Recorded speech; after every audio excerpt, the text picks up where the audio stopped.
I'm going to show you now how to make this really fancy dish called sous-vide scallops with saffron sauce. And I'm going to step you through all the steps for those who don't know how to sous vide and who've never worked with seafood before. I'm not like a super expert, but I hopefully will be able to show you how all this works. I'm going to use guided cooking today just to step us through really easily. So the first step is to insert the blade cover, and if you don't have a blade cover, you can use the simmer basket. You obviously just need to make sure what you're sous videing fits within the simmer basket. But for today, I have a blade cover and I'm going to use that. You just sit it on top and it clicks in very easily over the top of your blades. Next step is to add water. So I'm going to measure that in.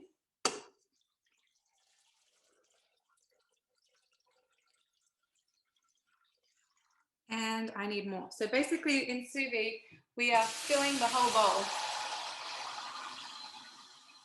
because we want our bags to be completely submerged in water. So we are really filling this very high.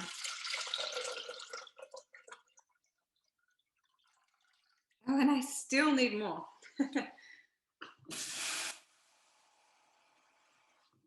Because this recipe is in imperial units, I didn't know how much water we needed ahead of time, but that's okay because when a recipe is in imperial, the scales are as well. So it's okay. I can follow that easily. Okay, that looks good. So we're at the 2 litre mark. So there you go, 65 ounces is 2 litres. I could have looked that up. And then we're going to add lemon. I've just used the juice of half a lemon in here and hopefully that's enough. Oh, that is pretty spot on. And put on our lid. And this is heating up to get to the perfect temperature while we prepare our bags to go in. Now, I don't know if you can see, but there's a lot of information here. It gives you everything very comprehensively. So it's telling me to season 12 large jumbo sea scallops, mussels removed. So I have, I kept this just to show you. So I've got my scallops here. When I bought them from the seafood shop, they came with these, I guess it's the mussel, but the guy at the shop was like, no, don't take it off, leave it on. But the recipe's telling me to take it off. So he said, this is all edible and fine to eat, but because I'm doing this cooking class, I thought I better just follow what it says. And I guess they look nicer. And whenever I've had them in restaurants, they are more like this. They don't have anything else attached. So let's just do that. So it's telling me to season. So I have cleaned and dried them. I just cleaned them in some salt water and dried them with paper towel. I'm going to season them with some salt and pepper.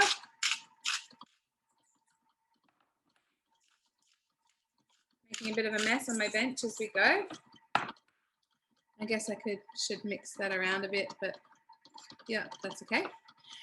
Salt and peppered, great. So it says fill a bag. So you can use a vacuum sealer, and I don't know if many people watching this would have a vacuum sealer. So I am using BPA-free snap lock bags. And because it never reaches a high heat in this process, it's okay to cook in the plastic. It's very food safe. So it's saying to put in 4 thin slices of orange. So I've got my orange here.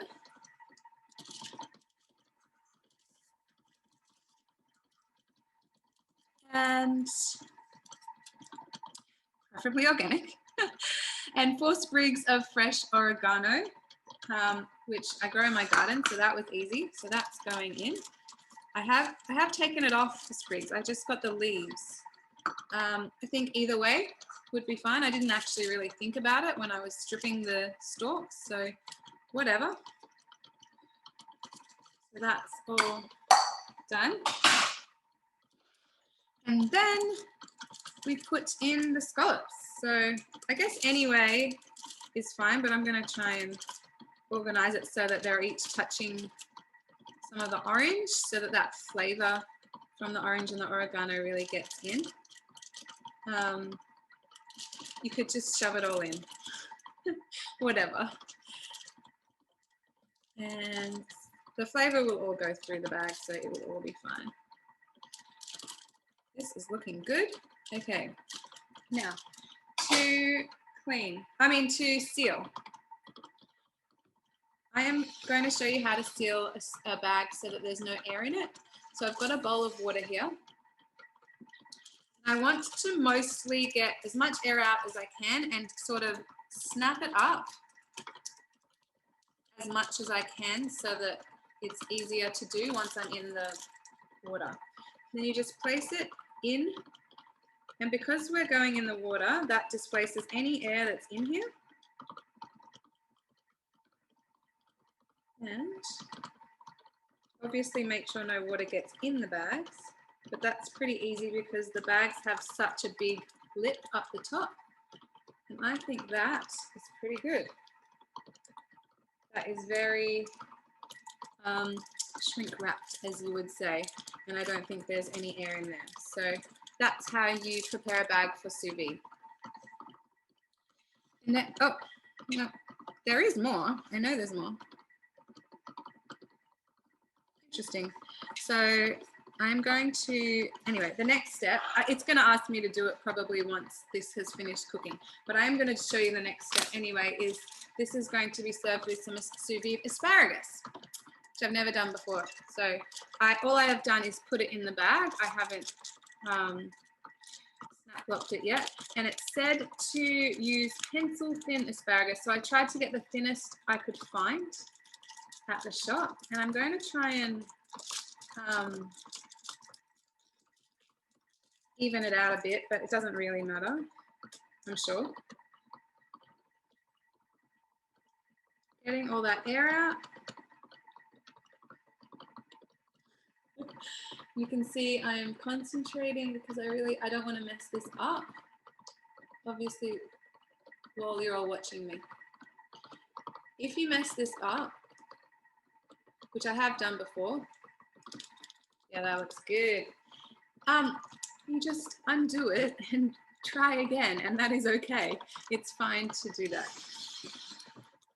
Okay, need to clean my surface here. Okay. We are doing well, and this only has 7 more seconds, so I won't pause the recording. So in our guided cooking, this just tells you everything you need to do. I am pressing next, and this is where it's telling me to get the asparagus, but that's fine. Okay, place sealed bags into the mixing bowl using kitchen tongs, obviously because the water is hot. That's why they want you to use tongs. It doesn't matter which goes first, but I'm gonna put in my scallops and then my asparagus on top. Oh, maybe I should have done the other way. No, this works well. And it says, making sure that they are fully covered by water. And if there is any air in any of the bags, I'm going to do the asparagus first. If there's any air in the bags, they will float. And that's another reason why you can't have any air in those bags. So here's where you would find out if that's the case. No, that looks good. The asparagus is just a bit tall. Okay, no, looking good. So then it tells you to put the lid on and sous vide. So we are going to cook this for 25 minutes and I will come back and show you the next step. Okay, so the sous vide has just finished and so it's looking good. I am going to, it kind of smells a little bit, even though it's been such a gentle heat. Okay, we are going to remove the bags.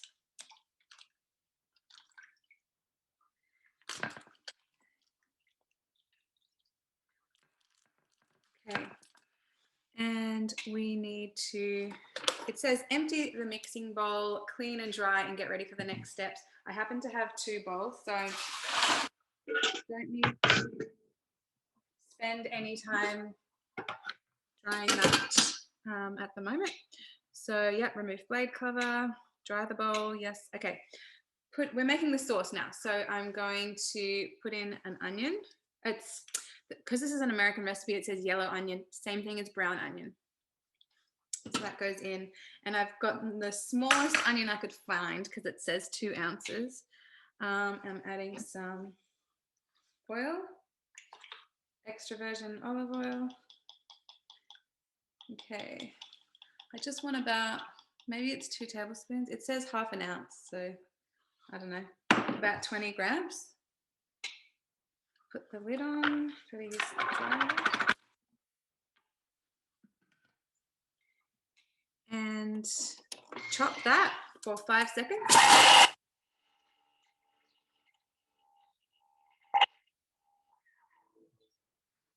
I've just turned my stove on because that's going to be one of the next steps.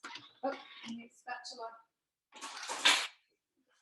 The other one must be in the dishwasher, but that's okay.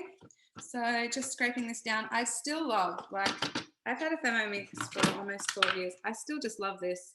Chopped, whole onion chopped in 5 seconds. Brilliant. This time it's telling me to not have the measure cup. So if you just pop it out, and we are going to saute that for 3 minutes. Okay, done. And while that was happening, I just took out the oranges and scallops and I'm paper toweling them to just drain them a bit. But we carry on with the sauce. I'm so excited about this. I'm so hungry too. Putting in some cream.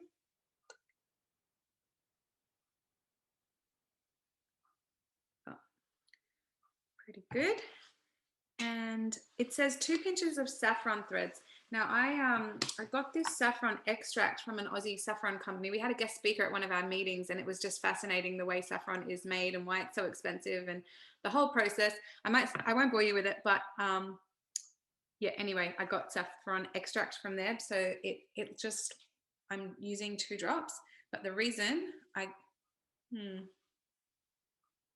gonna do 3. They're just such tiny drops. The reason I bought this is because it lasts a really long time in this bottle in a dark, cool pantry, and it was quite affordable to buy that little bottle. Anyway, salt. It says 1/8 of a teaspoon, so I'm just kind of grinding some in. So, without measuring cup, we are going to cook that for 6 minutes. To kind of get this out of the way, because while that cooks, we are going to carry on to the next step. So it's all done together at the same time. Now the next step, oh, actually, I should just show you this. I'll just quickly show you this. This is really cool. Whenever you are in a recipe and it's doing something, if you want to look ahead to the next step, press the 3 dots up the top and press recipe detail. You can scroll down to see what the next step is. So the next step is to melt some butter in a large nonstick frying pan, and we are going to pan-sear the asparagus for 2 to 4 minutes, and then we're going to add in the scallops, the oranges, all that stuff, and it's only 30 seconds per side for the scallops. So we can do this at the same time as the sauce is cooking. So I'll press continue on here. We're back to what we were doing with the sauce, but I can show you. If you can stay here, you can see what I'm doing at the fry pan. It's nothing exciting, but I'm opening the bag of asparagus, and I've already had my pan here. I might turn it down a bit, actually. I've already had some butter going in the pan. You saw me turn that on earlier. But yeah. Just sear that asparagus for 2 minutes, and then we'll add the oranges and the scallops.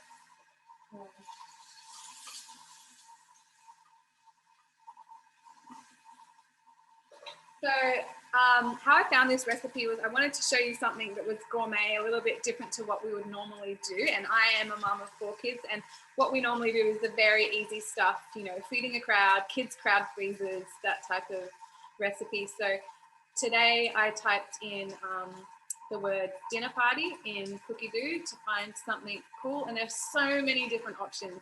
It was crazy. And then I decided I wanted to do something that was sous vide. I've done several sous vide things before, but I wanted to do something different. So I just typed in the 2 words into the Cookie Doo search bar, sous vide, and I scrolled through and I came across this recipe. So in your Cookie Doo search bar, you don't have to just type an ingredient or a name of a dish. You can put other words like tags and they come up. So dinner party is a good one if you want something fancy, or entertaining is another good word to type in. Or if you want to use a particular function like I did today, you just type in the word of the function. So you could type in fermentation to find all the ferment mode recipes, or slow cook, sous vide, yeah, that type of thing. Okay. I'll just give these a bit of a stir.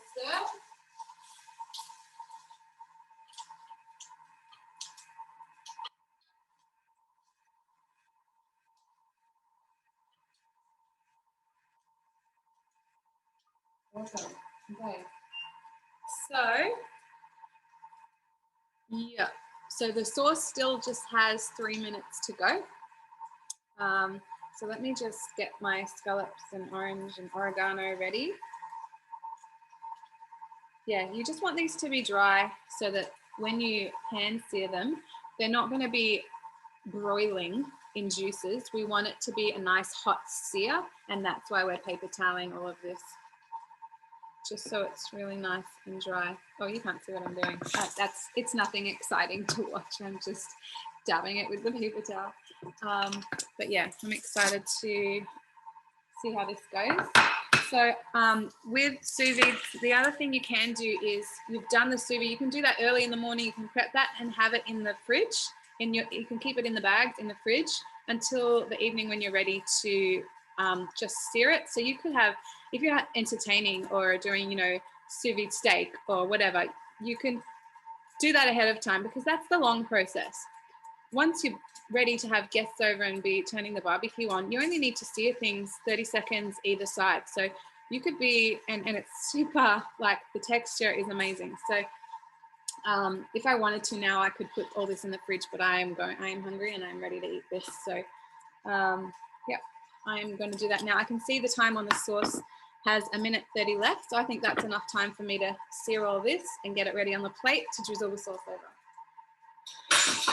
So I will get the asparagus out of the way.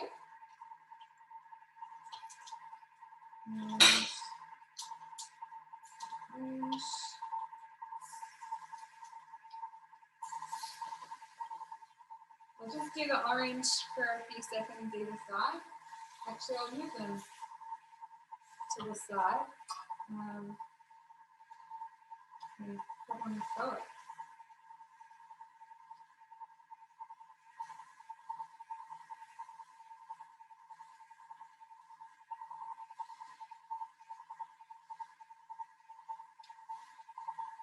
By the time I put the last one on, it'll be time to start cooking the orange and the first one. Yes, it looks so good.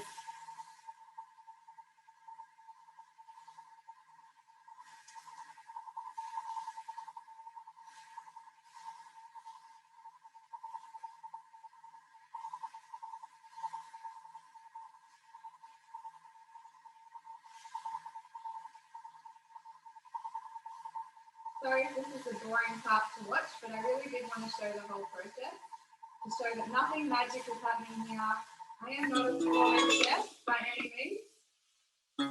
I am just an everyday mom cooking in my own kitchen. Nothing magic happening, and I'll just show you what it's looking like. Oh, wrong direction. All just there in the pan, and it's probably ready now to serve up. And I heard the sauce is ready for the next step, which is insert the measure cup, and we're going to blend that for 30 seconds. So that gives me time to serve up.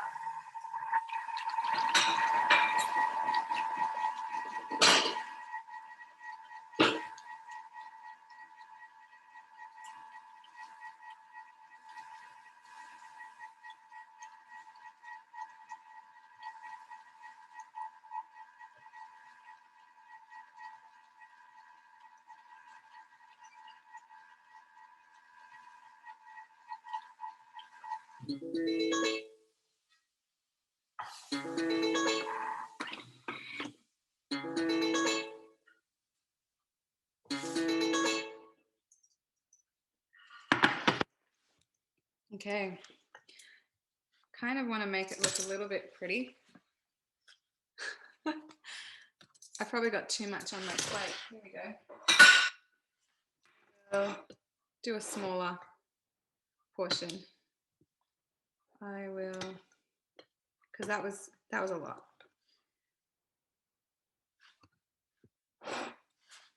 And I can touch it because I'm the one who's about to eat it. Oh, seriously, smells so good. Okay, and this is ready. And the next steps are just telling me what to do with what I've just done. And then look at the beautiful picture they've got. I don't know if you can see that. Hopefully I can make mine as nice. So the last step, all I'm going to do is drizzle on some of this sauce, which looks good.